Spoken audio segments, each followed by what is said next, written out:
அனைத்து சகோதர சகோதரிகளுக்கும் எனது அமுத தமிழ் வணக்கம். இன்னைக்கு படி அளந்த பரந்தாமன் அப்படிங்கிற தலைப்பில் காஞ்சிபுரம் அருகிலுள்ள கூரம் என்னும் ஊரில் ஸ்ரீவத்சாங்கர் என்னும் பக்தர் இருந்தார். ராமானுஜரை குருவாக ஏற்றுக்கொண்டார். செல்வ வளம் மிக்க இவர் பெருமாள் பக்தர்களுக்கு தினமும் அன்னதானம் செய்து வந்ததால் கூரேசர் என பெயர் பெற்றார். பிற்காலத்தில் குருவான ராமானுஜருடன் சேர்ந்து ரங்கநாதருக்கு சேவை செய்ய திருச்சி மாவட்டம் ஸ்ரீரங்கத்தில் தங்கினார்.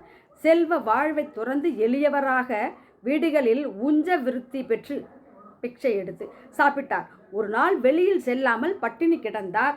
அப்போது ரங்கநாதருக்கு பிரசாதம் படைக்கும் நேரம் என்பதால் கோயில் மணி ஒலித்தது.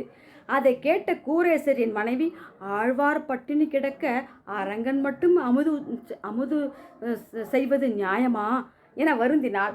பக்தரின் பசியை காண சகிக்காத ரங்கநாதர் ஒரு வைணவ அடியவர் போல வீட்டுக்கு வந்தார்.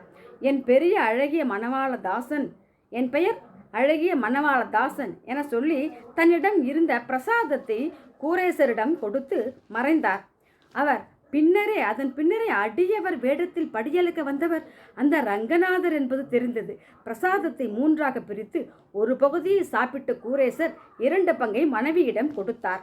அதனை சாப்பிட்ட விசேஷத்தால் கூரேசருக்கு பட்டர் ராமப்பிள்ளை என்னும் ஆண் குழந்தைகள் பிறந்தனர்.